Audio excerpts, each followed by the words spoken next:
Hello. In this video I'm going to talk about series.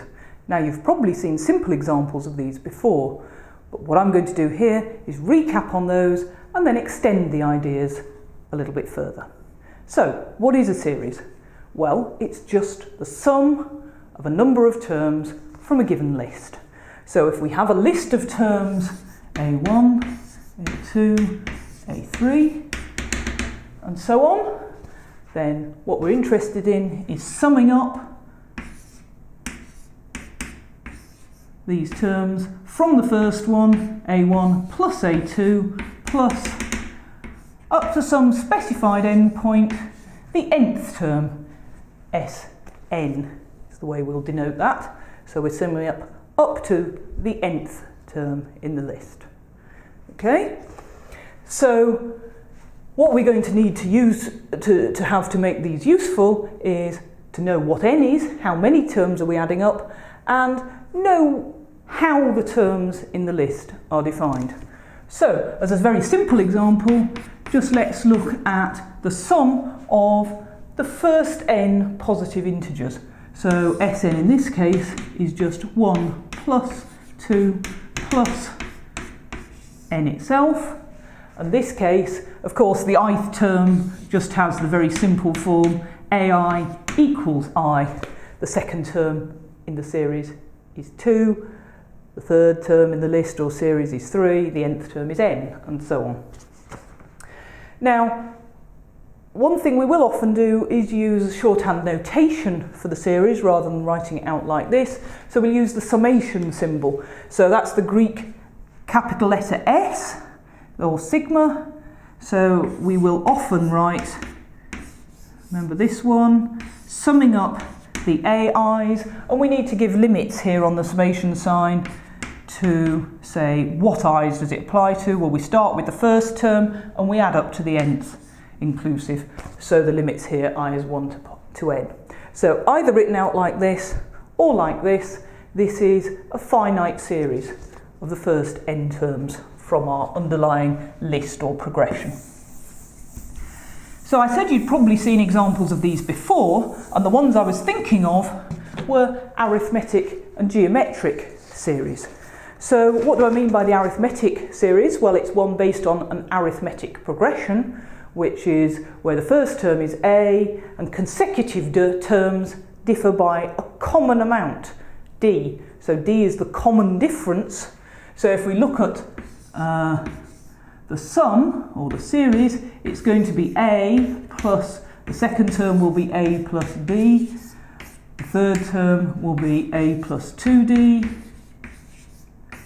carrying on, and of course the nth term will be A plus n minus 1, lots of the common difference. So that's the arithmetic series. The geometric series is similar, except here you get from one term to the next by multiplying by a common amount, the common ratio R. So here the first term again is A, the second term will be AR, the third term will be AR squared, and the nth term will be AR to the n minus 1. Again, it's an n minus 1 relating to the nth position in the series or in the list. So those are the two I would have thought you might have seen before, and you've probably also seen how we actually evaluate what these sums are. So for these two special types of series, there are actually little tricks to help us do it. So again, you may have seen these, but what we do for the arithmetic series is we take the series as we had it, and now we write it out again, but reverse the order. So now I'm going to write Sn is, and I'll take the final term, A plus n minus 1D plus all the way down to plus A. That will now be the last term, of course. Now what I'm going to do is add those two versions of the series together. Now they obviously have the same sum, doesn't matter which way you write them out, the sum is the same. So on this side, if I'm adding them up, I've just got two lots of Sn. But If I add them up in pairs, and I've written them out very carefully so they fall underneath each other, if I've written them out in pairs, each pair is actually the same value. It's 2a plus n minus 1d. And that's the same in the second pair and the third, and right up to the nth. Again, you can see what we get at this last term is 2a plus n minus 1d. Okay, so just to simplify that expression, all of these terms are the same, and there are n of them, and of course we want to divide through by this term, this 2, so we get the expression Sn is n over 2 into this bracket, 2a plus n minus 1d. So that is the sum of n terms in the finite arithmetic series. Okay, we use a similar sort of trick, slightly different but similar, in the geometric case.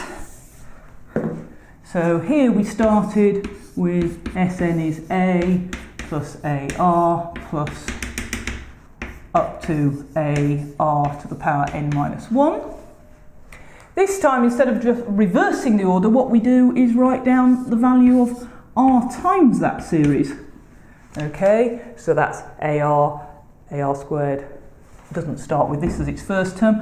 I'm going to again write them out in careful positioning to make the next step easy. So I'm going to start here under the second term. My first term will be r times the original series, so it's going to be ar plus ar squared plus, and there'll be a term like this, but the very last term will be ar to the power n.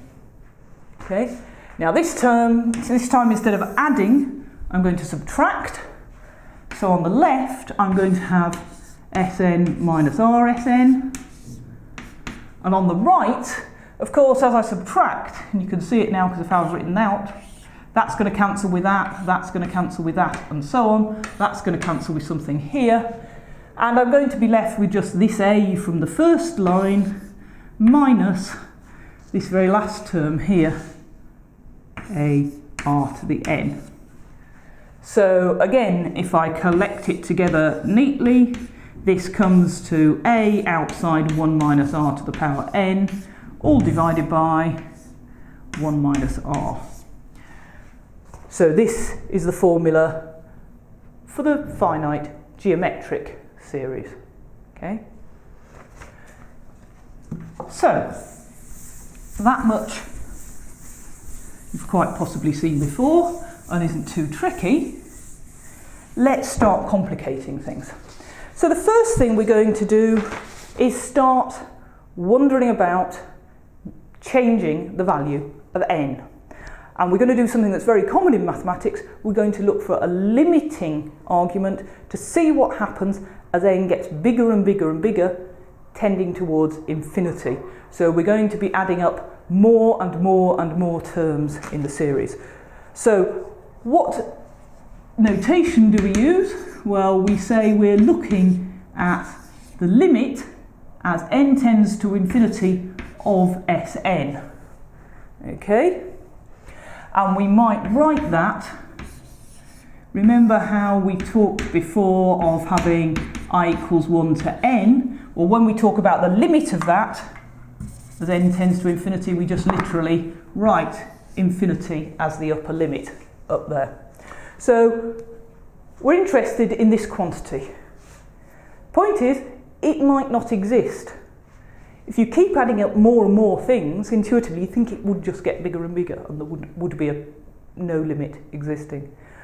Well, it turns out that in certain cases, for certain series, there are limits. Okay? Now, so if a limit exists, we'll give it the terminology, the notation S, and the terminology S is the sum of the series. And if a finite value exists for S, we say the series converges, or it is convergent. Either will do. So let's look at the geometric series. So what did we have for our Sn term? Well, we had a 1 minus r to the power n over 1 minus r. So we're interested in the limit of this as n goes to infinity. So, is there a limit? And if so, what is that limit? Okay. Well, where does the n come into this expression? It comes in here. So it's the power on r. So if r is a big number and we raise it to a big power that's only getting bigger, those are going to be very big quantities indeed. Okay? But if r is a small number, raising it to a power actually makes it go even smaller. And you probably know that if mod r is less than 1, r to the n tends towards 0. Now, you could convince yourself of that by putting in numbers into your calculator. If you choose a number less than 1 in modulus, and then raise it to any power, getting bigger and bigger, the numbers actually get smaller and smaller, tending to 0.